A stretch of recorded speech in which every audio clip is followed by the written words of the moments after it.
Hello दोस्तों, नमस्कार। आज है 22 मई और हम 22 मई से बनने वाले करंट अफेयर के क्वेश्चनों पर डिस्कस करने वाले हैं। अगर आप हमारे चैनल पर नए हैं तो हमारे चैनल को सब्सक्राइब करें, वीडियो को लाइक करें, शेयर करें और कमेंट करें। चलिए आज के पहले क्वेश्चन को स्टार्ट करते हैं। हाल ही में पहले खेलो इंडिया बीच गेम्स 2025 की शुरुआत किस केंद्र शासित प्रदेश में हुई है? हाल ही में पहले खेलो इंडिया बीच गेम्स 2025 की शुरुआत किस केंद्र शासित प्रदेश के अंदर हुई है? तो ये हुई है दमन और दीव। कहाँ हुई है? दमन और दीव। ऑप्शन नंबर 3 इसका राइट आंसर हो जाएगा। 19 मई को केंद्र शासित प्रदेश दमन और दीव के गोगला बीच पर पहले खेलो इंडिया बीच गेम्स 2025 की शुरुआत हुई है। केंद्रीय खेल मंत्री मनसुख मंडाविया ने खेलो इंडिया बीच गेम्स 2025 का उद्घाटन किया है और ये टूर्नामेंट 24 मई 2025 तक केंद्र शासित प्रदेश दादर और नागर हवेली और दमन और दीव में आयोजित की जा रही है। और इसमें 30 राज्य और केंद्र शासित प्रदेशों के 1350 से अधिक खिलाड़ी विभिन्न कंपटीशन में हिस्सा लेंगे। खिलाड़ी 6 गेम्स यानी football, volleyball, sepaktakraw, kabaddi, pencak, silat और तैराकी के कंपटीशन में विभिन्न पदकों के लिए मुकाबला करेंगे। इसके अलावा मलखंभ और रस्साकसी की प्रतियोगिता भी होगी, लेकिन इसके अंदर पदक नहीं दिए जाएंगे। नेक्स्ट क्वेश्चन है कि हाल ही में केंद्रीय गृह मंत्री अमित शाह ने कौन सा नया पोर्टल लॉन्च किया है? तो ये किया है overseas citizen of India. Option number 3 इसका राइट आंसर हो जाएगा। वीडियो को लाइक कर दीजिए प्लीज़। 19 मई को केंद्रीय गृह मंत्री अमित शाह ने नया ओवरसीज सिटीजन ऑफ इंडिया यानी OCI पोर्टल लॉन्च किया है। नए OCI पोर्टल को अपडेट यूजर इंटरफेस के साथ लॉन्च किया गया ताकि ये विदेशी नागरिकों के लिए रजिस्ट्रेशन प्रोसेस को आसान बनाया जा सके। नया पोर्टल 50 लाख से अधिक OCI कार्ड होल्डर्स और नए यूजर्स के लिए बेटर फंक्शनलिटी, एडवांस सिक्योरिटी और यूजर फ्रेंडली एक्सपीरियंस प्रोवाइड करेगा। और नया OCI पोर्टल जिसकी ये वेबसाइट है इसके ऊपर मौजूद रहेगा। OCI स्कीम को 2025 नागरिकता अधिनियम 1955 में संशोधन के जरिए शुरू किया गया है और इस योजना के तहत भारतीय मूल के व्यक्तियों को ओवरसीज सिटीजन ऑफ इंडिया के रूप में पंजीकृत करने का प्रावधान है, बशर्ते 26 जनवरी 1950 को या उसके बाद भारत के नागरिक हो। और इसका जो मेन मकसद है वह भारतीय मूल के निवासियों को भारत में यात्रा और ठहरने के दौरान किसी भी असुविधा का सामना न होने देना।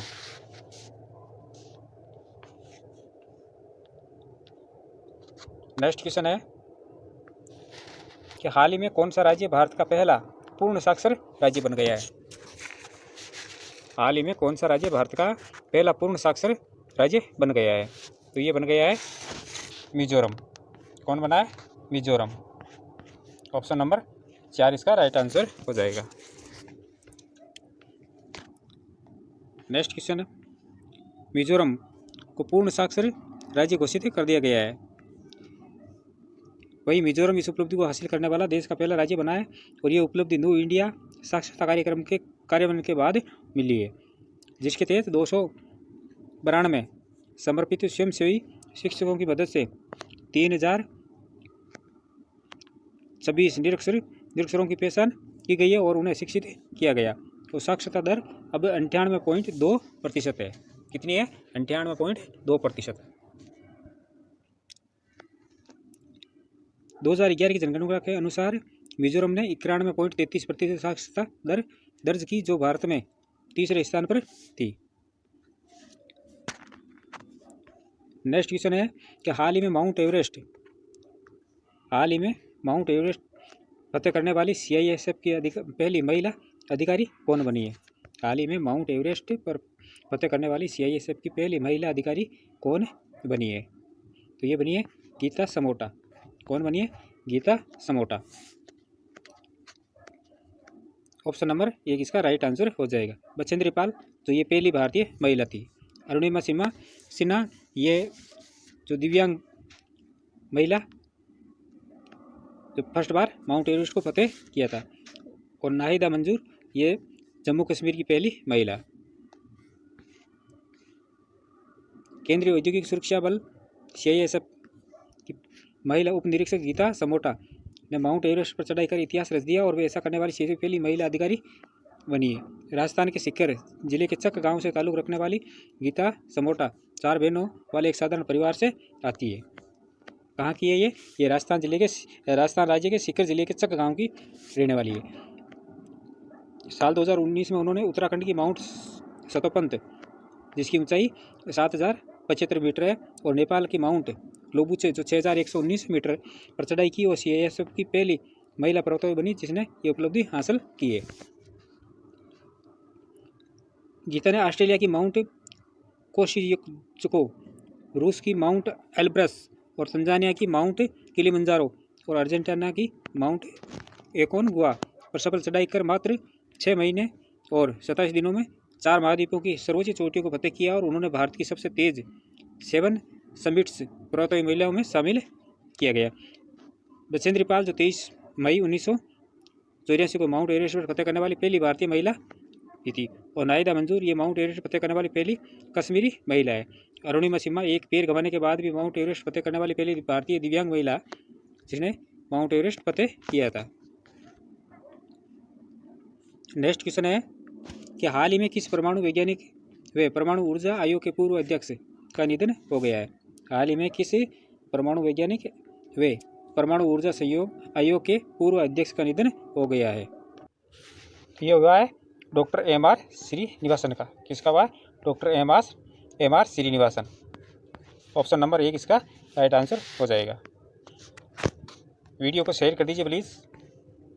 नेक्स्ट क्वेश्चन, भारत के परमाणु ऊर्जा के दिग्गज और परमाणु ऊर्जा आयोग के पूर्व अध्यक्ष M.R. श्रीनिवासन का निधन हो गया और वो 95 वर्ष के थे। Doctor M.R. श्रीनिवासन भारत के पहले परमाणु रिएक्टर अप्सरा के निर्माण में डॉक्टर होमी बाबा के साथ शामिल थे जिसे 1956 में शुरू किया गया था और ये भारत की परमाणु यात्रा का पहला कदम था।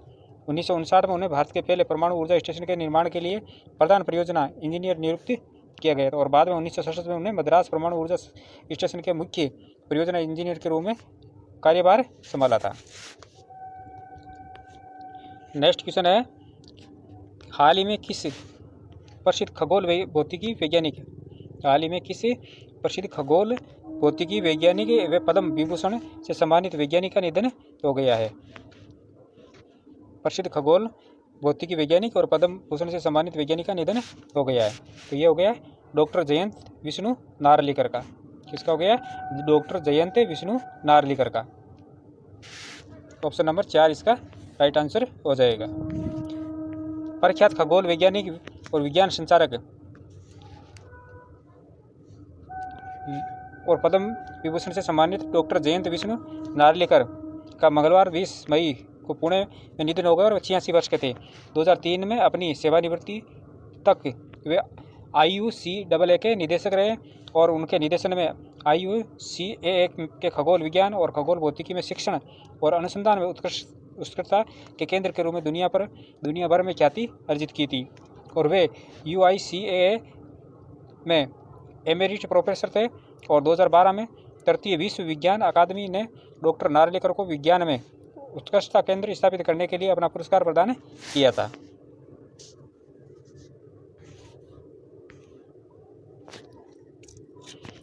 नेक्स्ट क्वेश्चन है कि हाल ही में सुप्रीम कोर्ट ने किस अनुच्छेद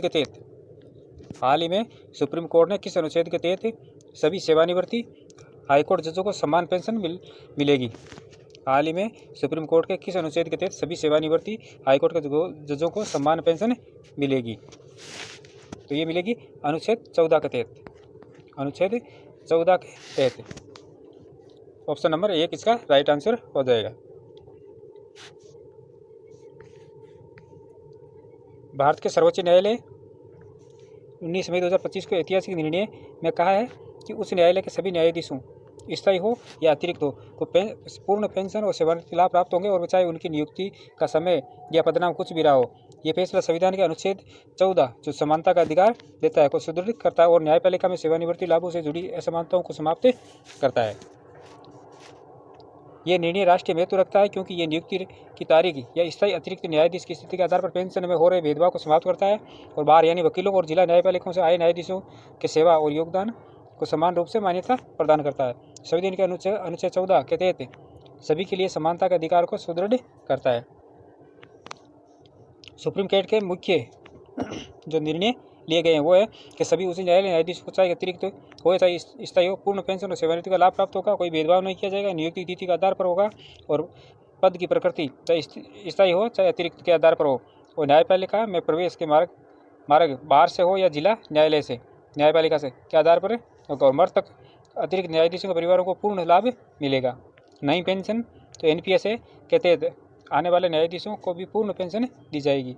संवैधानिक अधिकार अनुच्छेद 14 समानता का अधिकार पर आधारित है और अनुच्छेद 200 का भी उल्लेख किया गया जो उस न्यायालय में सेवानिवृत्ति न्यायाधीश की पेंशन से संबंधित है। नेक्स्ट क्वेश्चन है कि हाल ही में किस राज्य सरकार ने लुप्त प्राय प्रजाति संरक्षण कोष नई योजना शुरू की है? हाल ही में किस राज्य सरकार ने लुप्त प्राय प्रजाति संरक्षण कोष नई योजना शुरू की है? तो ये की है तमिलनाडु ने। किसने की है? तमिलनाडु ने। ऑप्शन नंबर इसका 2 राइट आंसर हो जाएगा।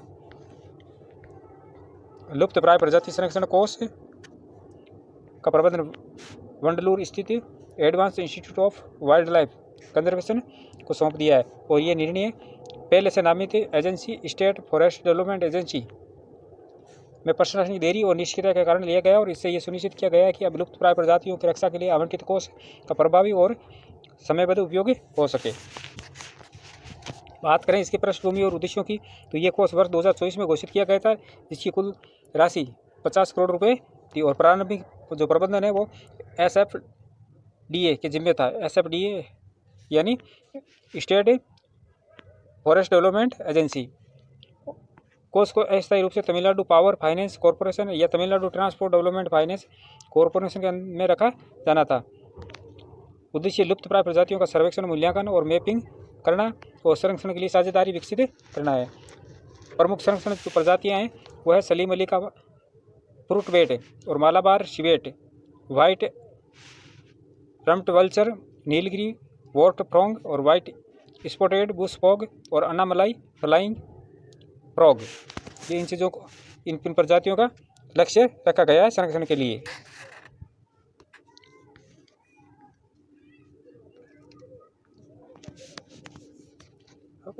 प्रीवियसली क्वेश्चनों का रिवीजन कर लेते हैं कि देश भर में विकसित कृषि संकल्प अभियान की शुरुआत 29 मई से होगी और हाल ही में कार्लोस अल्कराज ने पहली बार इटालियन ओपन का खिताब अपने नाम किया है और हाल ही में चेन्नई ने ऑटोमोटिव और हथियार प्रणाली परीक्षण केंद्र का उद्घाटन किया है। 18 मई 2025 को EOS 09 उपग्रह को कक्षा में स्थापित करने के लिए इसरो के PSLV-C61 मिशन की विफलता का कारण रॉकेट के तीसरे चरण में समस्या थी। और हाल ही में गोल्डन ड्रैगन 2025 संयुक्त सैन्य अभ्यास जो चीन और कंबोडिया के बीच प्रारंभ किया गया था। और हाल ही में एशिया प्रांत क्षेत्र की सबसे बड़ी समुद्री और एयरोस्पेस प्रदर्शनियों में से एक लीमा 2025 जो मलेशिया के अंदर प्रारंभ होगी।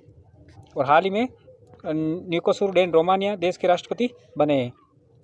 और दुनिया का पहला मानव मूत्राशय प्रत्यारोपण USA के अंदर हुआ है।